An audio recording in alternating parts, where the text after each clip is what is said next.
الحمد لله نحمده ونستعينه ونستغفره ونؤمن به ونتوكل عليه ونعوذ بالله من شرور أنفسنا ومن سيئات أعمالنا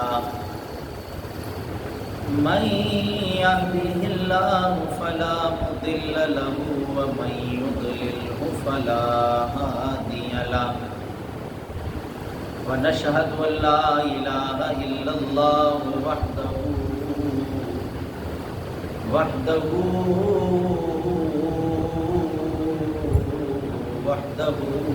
لا شريك له ونشهد أن سيدنا وسندنا ورؤوفنا وكريمنا ورحيمنا وشفيعنا وحبيبنا وحبيب ربنا وطبيبنا وطبيب قلوبنا ونورنا ونور أعيننا ونور عيوننا وغياثنا وملجأنا ومأوانا وآبانا محمدا عبده ورسوله أما بعد فأعوذ بالله من الشيطان الرجيم بسم الله الرحمن الرحيم قال الله تبارك وتعالى في الكلام المجيد والفرقان الحميد يا بني إسرائيل اذكروا نعمتي التي أنعمت عليكم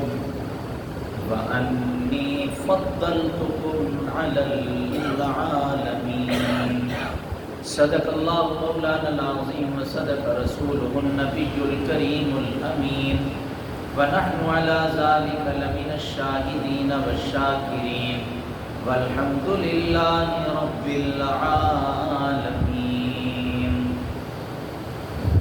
خدایا کون ہے ثانی تیرا سارے زمانے میں تو ہی تو واحد بے مثل ہے اس کارخانے میں تو شاہوں کو گدا کر دے گدا کو بادشاہ کر دے اشارہ تیرا کافی ہے گھٹانے اور بڑھانے میں خدایا ہے ثنا خام پتا پتا دم بدم تیرا یہ زمین و آسمان تیرے یہ موجود و عدم تیرا جو دنیا میں تیرا کھا کر کریں شکوے تیرے یا رب کرم ہے کہ ان پر بھی رہے لطف و کرم تیرا واہ کیا جود و کرم ہے شہبت ہا تیرا نہیں سنتا ہی نہیں مانگنے والا تیرا تیرے قدموں میں جو گئے وہ غیر کموں کیا دیکھیں کون نظروں پہ چڑھے دیکھ کے تلوا تیرا تیرے ٹکڑوں پہ پلے غیر کی ٹھوکر پہ نہ ڈال جھڑکیاں کھائیں کہاں چھوڑ کے صدقہ تیرا تیروز درے بستہ سرا ہم توتیاں تھیں خوشنوا پڑھتی تھی نعت مصطفیٰ بلغ العلا بکمالہ اور قمریاں بھی شوق میں ڈالے ہوئے سر توق میں کہتی تھی ذوق و شوق میں کشفت دجا بجمالہ اور بلبلیں بھی سو بسو لے لے کے ہر ایک گل کی بو کرتی تھی باہم گفتگو اسنت جمیع خصالہ چڑیوں کے سن کر چہچہے انسان بھلا کیوں چپ رہے لازم ہے اس پہ یوں کہے صلو علیہ وآلہ ان اللہ وملائکتہ یصلون علی النبی یا ایھا الذین آمنوا صلو علیہ وسلموا تسلیما مولایا صلی وسلم دائما ابدا على حبيبك خير الخلق كلهم هو الحبيب الذي ترجى شفاعته لكل غول من الأهوال مقتهم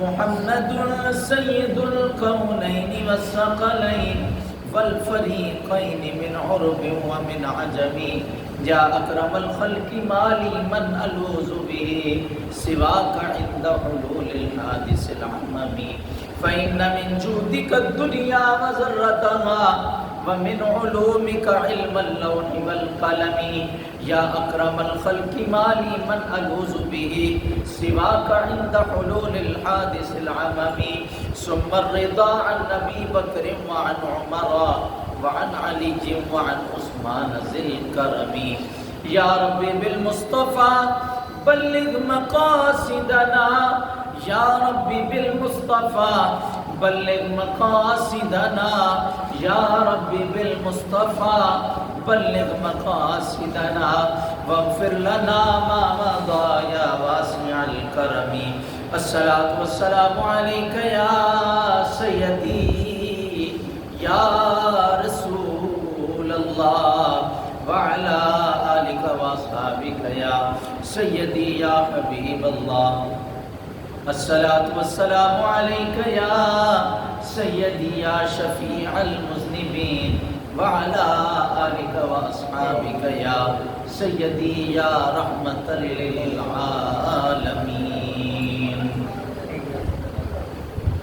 تمام تعریفیں حمدیں ثنائیں اللہ وحدہ لا شریک ذات کے لیے جو ہم سب کا خالق و مالک ہے. ان اللہ علی کل شیء قدیر ذات ہے. واللہ غفور الرحیم کی صفت رکھنے والا ہے. کائنات عالم کا ذرہ ذرہ اللہ وحدہ لا شریک ذات کی تسبیح اور تحلیل بیان کرتا ہے. اسی کے لیے ہماری تمام قولی فعلی روحانی جسمانی ظاہری باطنی سب کی سب عبادتیں اسی کے لیے ہیں. مالک الملک ذات ہے. الملک القدوس السلام المؤمن المہیمن العزیز الجبار المتکبر ان تمام صفتوں سے متصف ہے. الخالق الباری المصور یہ تمام کی تمام صفات اسی کی ہیں. اسی لیے اس وحدہ لا شریک ذات کو سجدہ لائق ہے, کسی اور ذات کو سجدہ لائق نہیں. بے حد و حساب درود و سلام سرور کائنات فخر موجودات وجہ وجود کائنات امام الانبیاء والرسل فخر الانبیاء والرسل قائد الانبیاء والرسل احمد مجتبی یعنی حضرت محمد مصطفیٰ صلی اللہ علیہ وآلہ وسلم کی ذات بابرکات پر بے حد و حساب درود و سلام جن کے صدقے سے ہمیں یہ کائنات ملی, جن پر اللہ اور اس کے فرشتے درود بھیجتے ہیں. ایمان والوں کو حکم دیا تم بھی آپ صلی اللہ علیہ وآلہ وسلم پر کثرت کے ساتھ ہمیشہ ہمیشہ درود و سلام پڑھتے رہا کرو.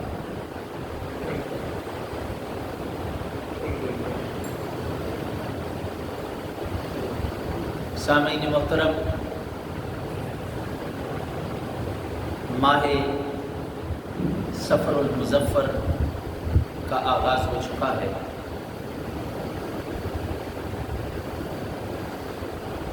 اس ماہ کے اندر کثیر تعداد میں اولیاء کرام جن کا وصال با کمال ہوا, ان میں جو جید اور اکابر اولیاء کرام کا جن میں نام آتا ہے، حضرت شیخ مجدد الفسانی قدس سرہ العزیز، زبدۃ العارفین، امام العاشقین، سراج السالکین،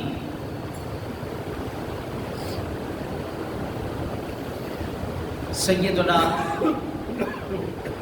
داتا علی حجویری گنج بخش رضی اللہ تعالی عنہ، امام اہل سنت مجدد دین و ملت الشاہ امام احمد رضا خان فاضل بریلی رحمۃ اللہ تعالی علیہ، اس کے علاوہ دیگر صوفیاء، اولیاء، مشائخ جن کا اس ماہ کے اندر، ماہ سفر المظفر کے اندر وصال ہوا، ان کے متعلقین، متوسلین، محبین اپنی اپنی تاریخوں کے مطابق صوفیاء، اولیاء کا عرس مناتے ہیں۔ مقام ولایت کیا ہے اور پھر صوفیاء نے اپنی زندگی کو کن چیزوں کے ساتھ مزین کیا کہ انہیں معرفت الہی نصیب ہوئی، اور پھر جو اللہ رب العزت نے انہیں کرامات سے نوازا، انشاءاللہ العزیز اپنے وقت پر آنے والے جمعوں کے اندر انشاءاللہ اس کے بھی بیانات ہوں گے۔ آج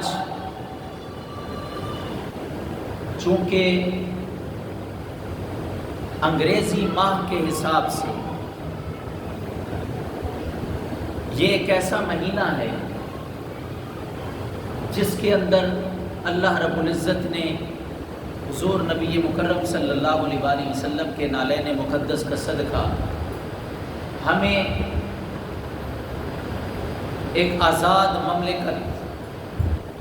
مملکت خداداد جس کا نام پاکستان ہے، 14 اگست 1947 کو ہمیں عطا کی تھی۔ اس پر گفتگو کا سلسلہ طویل ہو جائے گا، آج صرف اس بات پر اکتفا کریں گے کہ اللہ رب العزت جب اپنی نعمتیں عطا کرتا ہے تو ان نعمتوں کے ضائع ہونے کا سبب کیا چیز بنتی ہے۔ نعمت چھن جاتی ہے، ہاتھ سے چلی جاتی ہے، وہ کسی بھی اعتبار سے نعمت ہو، وہ چھن جاتی ہے اگر اس کی حفاظت نہ کی جائے۔ اللہ رب العزت نے اس حقیقت کو سمجھاتے ہوئے قرآن مجید کے اندر مختلف پیرایوں میں اقوام و ملل کا، جو سابقہ اقوام و ملل ہیں، ان کی عادات و اطوار اور ان کا طور طریقہ، ان کے مزاج، ان کے عمل، ان کا طرز زندگی، یہ بیان کر کے کہا کہ ہم نے ان پر نعمتوں کا کیسا کیسا ظہور کیا، مگر وہ لوگ میری نعمتوں کی قدر نہ کر سکے، جس کی وجہ سے ہم نے ان سے فضیلتیں چھین لی۔ قرآن مجید پہلے پارے میں سورہ بقرہ کے اندر ارشاد فرماتا ہے، اللہ رب العزت نے بنی اسرائیل کو مخاطب کر کے کہا، یا بنی اسرائیل، اے بنی اسرائیل، اذکروا نعمتی، میری نعمتوں کو یاد کرو، انعمت علیکم التی انعمت علیکم، وہ نعمتیں جو میں نے تم پر کی ہیں۔ اور پھر اس کا نقطہ کمال کیا ہے؟ وَأَنِّي فَضَّلْتُكُمْ عَلَى الْعَالَمِينَ، ہم نے تمام جہان کے لوگوں پر تمہیں فضیلت دی۔ فضیلت کی نعمت، اسی طرح دیگر نعمتیں جب اللہ رب العزت نے بنی اسرائیل پر کی تو اللہ رب العزت نے احسان جتلاتے ہوئے کہا کہ میری نعمتوں کو یاد کرو بنی اسرائیل، میں نے تمہیں مختلف نعمتوں سے نواز کر آخر میں تمہیں پھر تمام جہانوں پر فضیلت بھی عطا کی۔ اب حق تو یہ بنتا ہے کہ نعمت جب ملے تو انسان شکر کرے، مگر جب بنی اسرائیل نے ناشکری کی تو اللہ رب العزت نے ان سے وہ فضیلت، وہ کرامت، وہ بزرگی واپس لے لی، چھین لی۔ انہوں نے اس نعمت کی قدر نہیں کی۔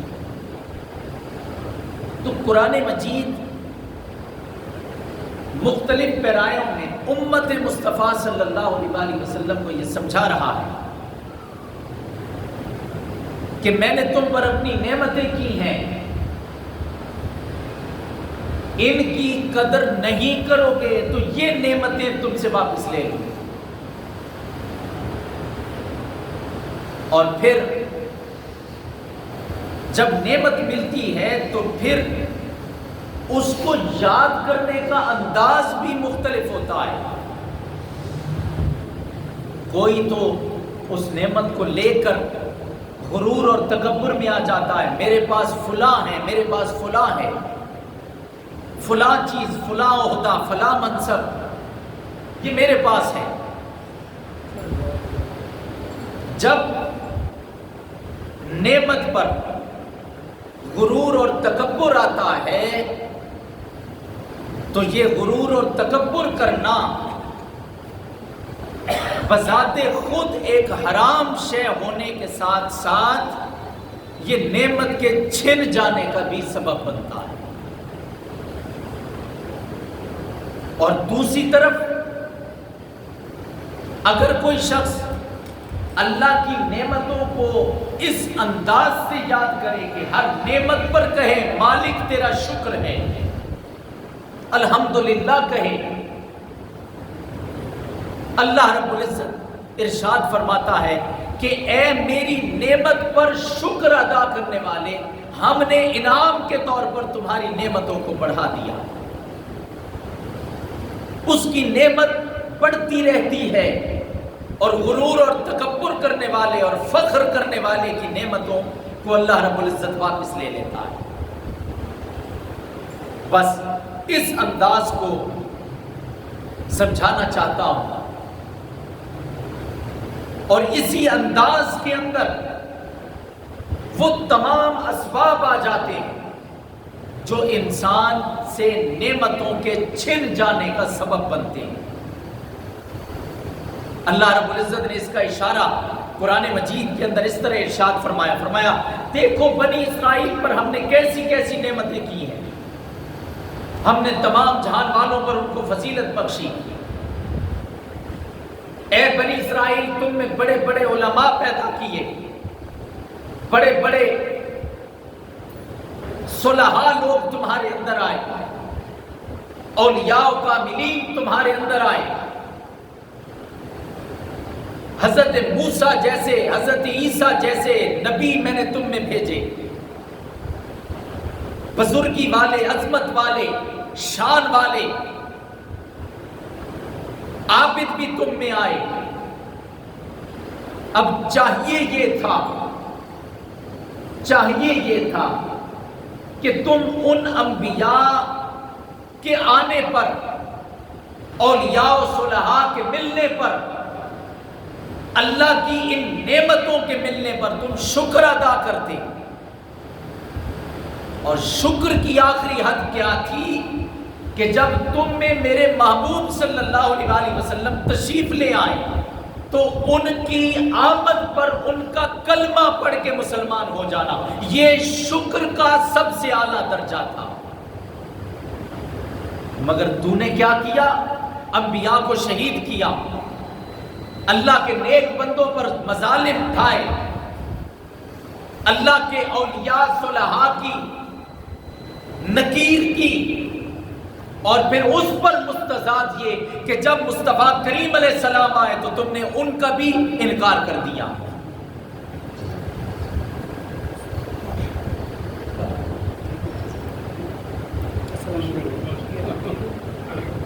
ہم نے تمہیں کہا کلمہ پڑھ کر کنتم خیر امت میں شامل ہو جاؤ، خیر امت بن جاؤ، مگر حضور صلی اللہ علیہ وسلم کا انکار کر کے، آپ کی نبوت اور رسالت کا انکار کر کے، ان کے ساتھ دشمنی کر کے تم نے میری نعمتوں کو جھٹلا دیا۔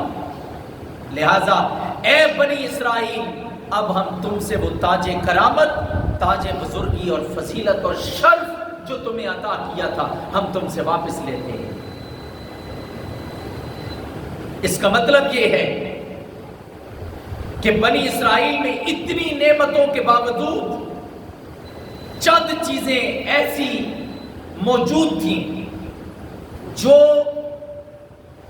ان تمام نعمتوں اور فضیلتوں کے چھن جانے کا سبب بنی۔ ایک تو یہ ہو گئی کہ انہوں نے حضور صلی اللہ علیہ وسلم کی ناشکری کی، اللہ کی ناشکری کی، نبی علیہ السلام پر ایمان نہیں لائے۔ دوسرا، اخلاقی گراوٹ کے حساب سے اے بنی اسرائیل، تم حسد کا شکار ہو گئے، تمہارے اندر حسد آ گیا۔ اب جب حسد آیا نا تو تم سے وہ نعمتیں جو ہم نے تمہیں عطا کی تھی، اس حسد کے باعث ہم نے وہ نعمتیں واپس لے لی۔ یہ بنی اسرائیل کے ساتھ ہو رہا ہے، اور سبق امت مصطفیٰ صلی اللہ علیہ وسلم کو دیا جا رہا ہے۔ اب حسد کیسا تھا؟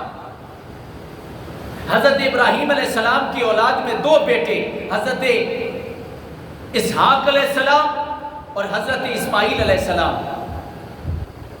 عرب کے اندر بنی اسماعیل بس گئی، ملک شام اور فلسطین کے اندر سیدنا اسحاق علیہ السلام آئے۔ اسحاق علیہ السلام کے 11 بیٹے ہوئے، جن کی اولاد ملک شام اور فلسطین کے اندر پھیلی ہے، اور پھر ان میں سے سیدنا یعقوب علیہ السلام کو اللہ تعالیٰ نے چنا اور نبوت کا تاج پہنایا۔ تو حضرت یعقوب علیہ السلام کی امت کو بنی اسرائیل کہا جاتا تھا۔ اب وہ لوگ، انہوں نے اپنی کتابوں کے اندر پڑھ رکھا تھا ایک آخری نبی آئیں گے جن کا نام نامی اس میں گرامی محمد ہوگا، وہ تمام انبیاء کے سردار ہوں گے، مختلف کرامتیں، بزرگیاں، شرافتیں، فضیلتیں تاجدار کائنات صلی اللہ علیہ وسلم کی سن رکھی تھی۔ اب وہ یہ دیکھ رہے تھے کہ انبیاء کا تسلسل بنی اسرائیل کے اندر ہو رہا ہے۔ وہ آخری نبی بھی ہم میں آئیں گے کہ ہر کتاب کے اندر، ہر صحیفے کے اندر اس محمد عربی کا ذکر چل رہا ہے. ہم خیر امت ہوں گے، ہم فضیلت والے ہوں گے. وہ یہ سوچ کر بیٹھے تھے کہ حضور صلی اللہ علیہ وآلہ وسلم بھی بنی یعقوب میں سے، بنی اسرائیل میں سے ہوں گے. مگر جب حضور صلی اللہ علیہ وآلہ وسلم کا وجود مسعود بنی اسماعیل سے آیا اور پھر حکم ہوا نا کہ اب تمام لوگ اپنی بادشاہتیں چھوڑ کر محمد عربی صلی اللہ علیہ وآلہ وسلم کا کلمہ پڑھیں، تو وہ یہود، وہ نصارہ جو بنی اسرائیل میں سے تھے، انہوں نے کہا کہ ہم تو یہ گمان کر رہے تھے کہ محمد عربی ہم میں سے آئیں گے، ہمیں وہ شرف اور فضیلت ملے گی، لیکن یہ تو بنی اسماعیل میں سے آ گئے ہیں. انہوں نے میرے مصطفیٰ کریم علیہ السلام سے حسد کیا. حسد کرنے کی بنیاد پر اللہ نے ساری نعمتیں ان سے واپس لے لی، ساری فضیلتیں واپس لے لی. سو قرآن، میرے مصطفیٰ کی حدیث اس بات کی طرف متنبہ کر رہی ہے کہ جید انبیاء کرام کی امتیں بھی اگر برباد ہوئی ہیں اسی حسد کی وجہ سے ہوئی ہیں. اے امت مصطفیٰ، اس حسد کی بیماری میں نہ پڑنا، ورنہ جو خیر امت کا لقب تمہیں عطا ہوا ہے وہ کہیں تم سے چھن نہ جائے. اور پھر اس کا نظارہ دیکھیں. کعب بن اشرف انتہا درجے کا بددینت شخص، جو گستاخ رسول بھی تھا، یہودی تھا، انتہا درجے کا بددینت شخص تھا. اس کو جب پتا چلا نا کہ حضور علیہ السلام بنی اسماعیل میں ملک عرب کے اندر آئے ہیں، وہ اپنے 70 ساتھیوں کو لے کر آ گیا مکہ کے اندر. اور وہاں کے جو قریش تھے، مشرک لوگ تھے، انہیں کہنے لگا تم محمد کے خلاف میدان میں نکلو، ہم تمہارے ساتھ نکلیں گے. اب دیکھیں حسد کہاں تک پہنچا دیتا ہے. ان مشرکین نے کہا کہ تم کتابی ہو، اللہ کو ایک مانتے ہو، جیسی توحید محمد مانتے ہیں، کہیں ایسا نہ ہو کہ تم ہمیں جنگ کے اندر بلا کے کہیں پیچھے نہ ہٹ جاؤ. کعب بن اشرف کہنے لگا کہ آپ کو یقین دلانے کے لیے ہمیں کیا کرنا ہوگا. ان مشرکین نے کہا کہ تم جس ایک خدا کو مانتے ہو نا اس کی نفی کرو اور ہمارے بتوں کے سامنے آ کر ہمارے خداؤں کو آ کے سجدہ کرو. کعب بن اشرف نے دیر نہیں لگائی. کیوں؟ حسد کی آگ جل رہی تھی، حسد کی آگ جل رہی تھی. لوگوں، اللہ رب العزت نے پوری کائنات عالم کو، قیامت تک آنے والی انسانیت کو بتایا یہ حسد اتنی بری شے ہے جو انسان کو اس کے دین اور ایمان سے بھی خارج کر دیتی ہے، دین اور ایمان سے باہر نکال دیتی ہے. اس نے دیر نہیں لگائی اور فوراً اللہ تعالیٰ کی توحید کا انکار کر کے وہ بتوں کے سامنے جھک گیا. اب وہ ساری کی ساری فضیلتیں جو بنی اسرائیل کو ملی ہوئی تھی اس حسد کی بنیاد پر، وہ ساری کی ساری فضیلتیں ان سے چھن گئی. اس لیے اگر اللہ کی نعمتوں کو اپنے اوپر باقی رکھنا چاہتے ہیں تو پھر یہ شیطان جو تمہارے اندر حسد کی آگ لگاتا ہے، اس حسد کی آگ کو بجھانا ہوگا، ختم کرنا ہوگا. ورنہ یہ ایسا نامراد چوہا ہے جو انسان کے ایمان کو اس کے باطن کے اندر سے ہی خراب کرتا رہتا ہے، حتیٰ کہ انسان ایمان سے خارج ہو جاتا ہے، ایمان سے خارج ہو جاتا ہے۔ اس کے بعد دوسری شے جو آج کے دور کا ایک بہت بڑا المیہ بھی ہے اور جس کی ضرورت بھی ہے، وہ بنی اسرائیل۔ اب اللہ رب العزت قرآن کے اندر قصے ان کے بیان کر رہا ہے، سبق امت مصطفیٰ کو دے رہا ہے۔ بنی اسرائیل نے کیا کیا؟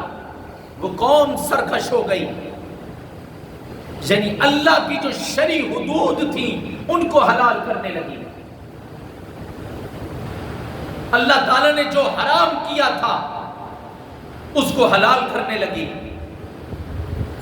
بنی اسرائیل کی سرکشی دیکھیں، اللہ نے ان کو فرعون سے نجات دی، وہ حضرت موسیٰ علیہ السلام کے نافرمان ہو گئے۔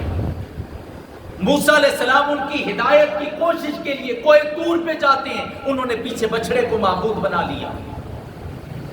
اللہ رب العزت نے ان کے لیے من و سلوہ اتارا، وہ اللہ رب العزت کی نافرمانی پر اتر آئے۔ اللہ رب العزت نے ان کے لیے پتھر میں سے 12 پانی کے چشمے جاری کیے، لیکن انہوں نے کسی نعمت کا شکر ادا نہیں کیا، اور اللہ رب العزت کی سرکشی اور نافرمانی کے اندر لگے رہے۔ اللہ رب العزت نے ان قوموں کو اس سرکشی اور نافرمانی کی وجہ سے مٹا دیا۔ اللہ نے ان پر ذلت اور رسوائی مسلط کر دی۔ اب سنیے حضور صلی اللہ علیہ وآلہ وسلم کی حدیث طیبہ، امام ابن حجر مکی حیثمی رضی اللہ تعالیٰ عنہ رحمت اللہ تعالیٰ علیہ الزواجر عن اقتراف الکبائر کتاب کے اندر روایت کرتے ہیں کہ حضرت واہب سے روایت ہے، اللہ پاک نے بنی اسرائیل کے کسی نبی پر وحی بھیجی کہ بندہ جب میری اطاعت کرتا ہے تو میں اس سے راضی ہو جاتا ہوں، اور جب میں اس سے راضی ہوتا ہوں تو اس کو میں برکتیں عطا کرتا ہوں، اور جب کوئی بندہ میری نافرمانی کرتا ہے، فرمایا میں اس سے ناراض ہو جاتا ہوں، اور جب میں ناراض ہوتا ہوں تو پھر میں اس پر لعنت برساتا ہوں۔ اللہ فرما رہا ہے وہ لعنت اس کی 7 پشتوں تک چلتی ہے، 7 پشتوں تک چلتی ہے وہ لعنت اللہ کی برسائی ہوئی۔ لوگوں، آج اللہ نے ہمیں کتنی نعمتوں سے نوازا ہے، دن ہو رات ہو ہم اس کی نافرمانیوں سے سرکشیوں سے باز نہیں آتے۔ موضوع تو طویل تھا مگر اس کو میں یہی مکمل کر رہا ہوں۔ یہ تو بنی اسرائیل کے اندر تھا کہ انہوں نے سرکشیاں کی۔ اللہ سمجھانے کے لیے امت مصطفیٰ کو قرآن کی آیتوں میں اشارے دے رہا ہے۔ حضور صلی اللہ علیہ وآلہ وسلم اپنی امت کو اپنی احادیث طیبات کے ذریعے اشارے دے رہے ہیں، اور اللہ رب العزت پھر ان پر لعنتیں برسا رہا ہے جس سے وہ ناراض ہوتا ہے، جو اس کی نافرمانی پر اتر آتے ہیں نعمتوں کے باوجود، اور وہ لعنتوں کا اثر 7 پشتوں تک باقی رہتا ہے۔ اگر اس امت کے اندر کسی نے اللہ کی نعمت کی سرکشی دیکھنی ہو تو وہ یزید کو دیکھ لے۔ وہ اقتدار پہ آیا، اقتدار پہ آ کر اس نے اپنے اقتدار کو دوام دینا چاہا، اور اپنے اقتدار کو دوام دینے کی آڑ کے اندر اس نے آل رسول کا بھی خیال نہیں کیا، اسے بھی میدان کربلا میں لا کے کاٹ ڈالا۔ اور اگر نعمتوں کی شکر گزاری دیکھنی ہو تو پھر کسی اور طرف نہیں، اللہ نے میرے مصطفیٰ کی آل کو اس دنیا میں اس لیے بنایا، لوگوں جس نے میری نعمتوں کی شکر گزاری کا نمونہ دیکھنا ہے وہ کوئی علی کو دیکھے، فاطمہ کو دیکھے، حسن کو دیکھے، حسین کو دیکھے۔ میری امت کی شکر گزاری کی زندہ مثالیں میرے مصطفیٰ کی آل میں موجود ہیں۔ اللہ رب العزت نے آل رسول بنایا تو اس آل رسول کے شکرانے کے اندر کربلا میں 72 تن شہید کروا دیے، مگر اس کی ناشکری نہیں کی، سرکشی نہیں کی۔ سرکشی اور نافرمانی کی مثال یزید ہے، شکر گزاری کا بہترین نمونہ میرے حسین، میرے حسین۔ اور پھر یہ بات یاد رکھیں، بس آخری بات کر رہا ہوں، دو شخصیتوں کی جنگ نہیں تھی کربلا۔ میں اسی موضوع کے تناظر کے اندر ایک نقطے پر لانا چاہتا ہوں۔ یہ دو شخصیتوں کی جنگ ہوتی تو حسین ہار گئے تھے، یزید جیت گیا تھا، نہیں، یہ دو نظریات تھے۔ آج بھی اگر کوئی شخص اپنے اقتدار کو دوام بخشنا چاہتا ہو اور وہ کسی ظلم سے گریز نہ کرے، یاد رکھو یہ یزیدیت کس بلا کا نام ہے؟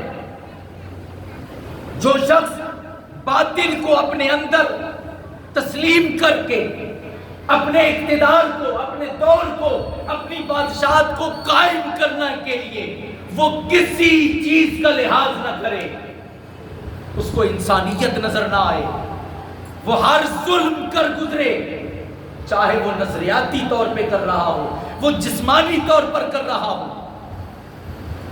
وہ فکر حسینی نہیں، فکر یزیدی ہے، فکر ابو جہل اور فکر ابو لہبی ہے، فکر ابو لہبی ہے۔ اس لیے لوگوں جس دور کے اندر یزیدی فکر پروان چڑھی ہے، اللہ نے اس دور کے اندر حسینی فکر والے بھی پیدا کیے۔ آج ضرورت ہے اس امت کو حسینی فکر پیدا کرنے کی۔ حسینی فکر اگر لوگوں کے اندر پیدا ہو جائے، آج تو خدا کی عزت کی قسم افسوس ہوتا ہے کہ ہمارے ملا لوگ بھی یزید کی حمایت کرنے والے اور یزیدی فکر کو پروان چڑھانے والے پیدا ہو گئے، یزید کو بچانے والے پیدا ہو گئے۔ اگر منبر و محراب کو آج بھی حسینی فکر کے لوگ مل جائیں، آج بھی دنیا کے اندر کوئی دہشت گرد باقی نہیں بچتا۔ کتنا بڑا دہشت گرد تھا یزید، یہ اسی نے تو دہشت گردی شروع کی ہے۔ آج دنیا کے اندر کوئی دہشت گرد باقی نہیں بچے گا اگر منبر و محراب سے حسینی فکر کی آواز اٹھنا شروع ہو جائے۔ لوگوں اپنے اندر حسین کو جگا دو، اپنے اندر محبت حسین پیدا کرو، ہر نعمت پر شکر ادا کرنے کا سلیقہ آ جائے گا، اللہ کی بندگی کا طریقہ آ جائے گا۔ اللہ رب العزت ہمیں اپنی نعمتوں کے ساتھ وفا کرنے والا بنائے اور اپنے محبوب علیہ السلام کے نقش قدم پر چل کر حسینی فکر کو پروان چڑھانے کی توفیق عطا فرمائے۔ وآخر دعوانا